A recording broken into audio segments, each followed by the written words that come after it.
Ninguno de nosotros es Chávez. Somos hijos de él.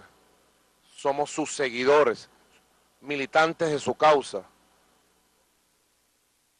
Pero todos juntos podemos llegar a lo que él ha significado para nuestra vida. Solo juntos somos Chávez. Solo juntos podemos garantizar el futuro de esta patria.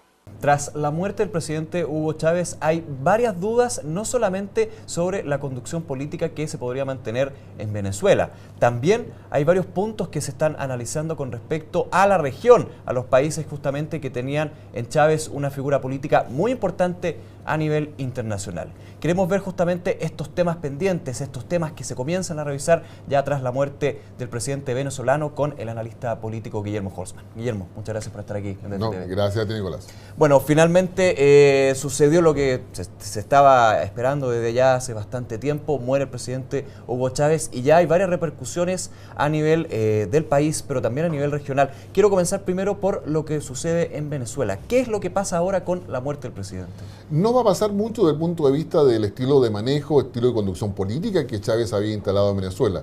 Probablemente la muerte de Chávez es la muerte más planificada que se podría haber dado en un régimen político, toda vez que Chávez hace 2 años empezó a preparar sobre la transición, cambiando la estructura del Estado, generando un mayor control dentro de los recursos, dándole más potestades a la decisión presidencial en términos económicos. En términos simples, la economía venezolana depende del poder político. Perfecto. El poder político, quien esté de presidente, define qué pasa con la economía.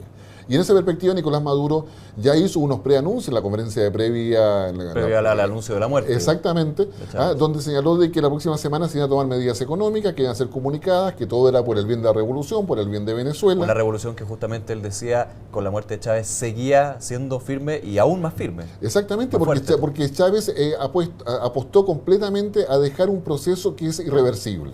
Desarmar todo lo que Chávez construyó en Venezuela no es fácil.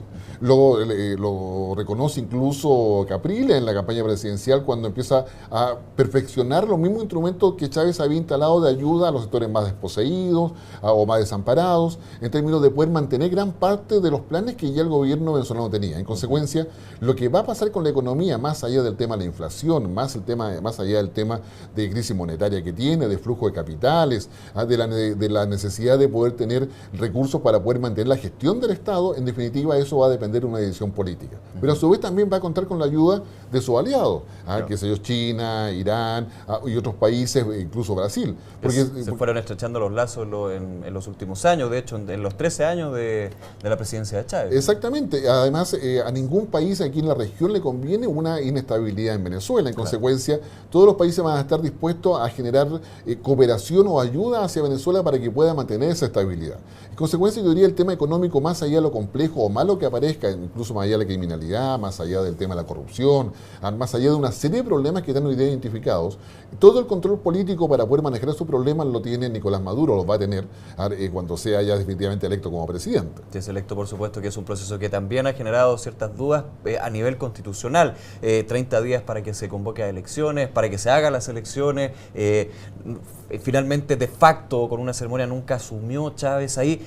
¿Ya se despejan también esas dudas? ¿No es el gran tema, de hecho? Yo diría que desde el punto de vista político no es el gran tema. El gran tema hubiese sido de que no se llamara a elecciones, que no hubiese convocatoria de elecciones. Que no sea una asociación directa, por así decirlo. Exactamente, que Nicolás Maduro diga yo soy el vicepresidente y yo asumo y por lo tanto no llamo a elecciones. En este minuto el hecho de que se convoque a elecciones considera una garantía respecto a que el proceso político en Venezuela se da conforme a la institucionalidad creada por Chávez. Podremos criticarla si es más o menos democrática, pero en definitiva se van a haber elecciones. Y eso claramente da una posibilidad de oportunidad, aunque baja, a la oposición, pero también genera la posibilidad de que a nivel regional y a nivel mundial haya una posibilidad de poder observar, de poder controlar, de poder ver que todo se haga conforme a normas mínimas en términos democráticos. Y eso es una garantía que se va a terminar imponiendo más allá de la discusión respecto a si acaso Nicolás Maduro puede ser presidente interino y a su vez ser candidato o no, etcétera. Pero acá lo importante es que va a haber elecciones. Ese es el punto. Pero otro punto también muy relevante, lo decía en la introducción, es la región, porque se pierde la figura de Chávez, que tenía un componente de la región, de los aliados, por así decirlo, de los vecinos, que era muy relevante y muy potente. ¿Qué pasa con esto finalmente con la muerte de Hugo Chávez? A ver, yo creo que hay tres dimensiones distintas. En primer lugar, Venezuela y Chávez, y que ahora lo va a tomar Nicolás Maduro, como el vocero de Cuba. Que el puente de plata que Cuba tiene para poder relacionarse con el resto de la región y con el resto del mundo. ¿Eso se debería mantener? Se va a mantener a todo evento, incluso la cooperación económica se va a mantener. Yo creo que nadie desea que Cuba caiga ni que vaya a un proceso también nuevamente de cerrarse frente al mundo. Cuba ha mostrado una apertura y una voluntad de involucrarse en la globalización, lo demuestra el hecho que haya tomado la presidencia de CELAC, por ejemplo, y en esa perspectiva yo creo que hay un elemento claro que se va a mantener. Lo segundo, digamos, tiene que ver con la forma en que Hugo Chávez cooperaba con otros regímenes, ya sea porque tenía la posibilidad, ¿no es cierto?, de tener recursos, una revolución financiada, como alguna vez lo dijimos acá mismo, claro, en términos de poder ayudar a Nicaragua, de poder ayudar a Ecuador, de poder ayudar a Bolivia. Esos países van a ver quizás, si no cambios, van a pasar a un proceso de evaluación de cómo va a quedar la relación con Venezuela. ¿Cuál es el riesgo político asociado a eso? Que al no estar la figura de Chávez específicamente, en algunos de estos países o en otros que estaban siguiendo la huella de Hugo Chávez, en definitiva se produzca un proceso de radicalización política, que es muy normal en los pensamientos de izquierda, cualquiera que estos sean, en términos de cuando el líder no está. Esto hay que aprovechar la oportunidad porque finalmente todos los opositores, los críticos a la idea de Chávez van a aparecer para poder quitarnos el poder. Las facciones van resurgiendo, las facciones disidentes. Exactamente, y la oposición que está es el antiimperialismo, o sea, el imperialismo, el capitalismo, etcétera, en cada uno de esos países también ve una oportunidad. Por lo tanto, hay un riesgo de radicalización. Si un país pensaba hacer nacionalizaciones en forma gradual, lo más probable es que evalúen apurar esas nacionalizaciones, apuren de alguna forma acercarse lo más posible al modelo irreversible que Chávez creó en Venezuela. Eso pensando en Chávez como un interlocutor global, un interlocutor internacional de estas naciones.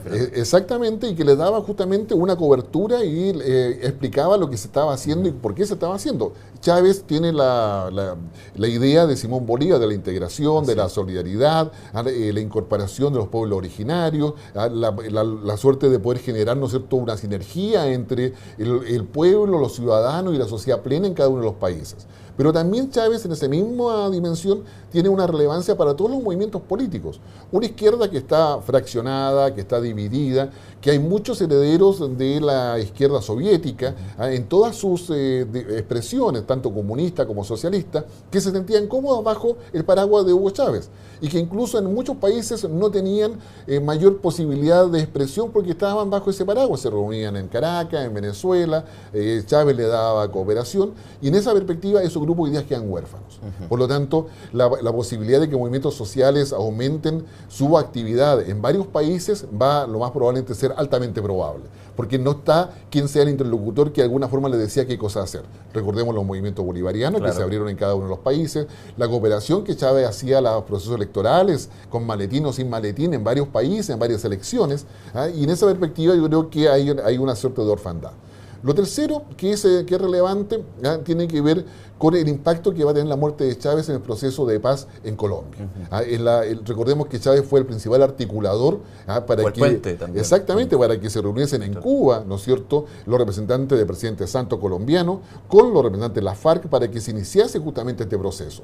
Al no estar Chávez, que era el que le daba confianza y credibilidad a la FARC, en definitiva, este proceso entra también en un proceso en el cual hay que, de alguna forma, evaluarlo bien cómo va a seguir, dado de que no tiene esa fortaleza del líder carismático que era Hugo Chávez para poder dar garantías justamente de que este proceso iba a tener un buen resultado. En consecuencia, uno de los países complicados va a ser Colombia en esta perspectiva y que se queda sin un Hugo Chávez que le servía de catalizador justamente para poder manejarle el conflicto con la FARC. Y en esa perspectiva, diría por último, está el tema de un Chávez que era aliado, como ellos mismos lo han llamado, de países tan relevantes como Irán, Rusia y China, cuyos intereses en América Latina son más que evidentes y tenían una relación privilegiada con Venezuela.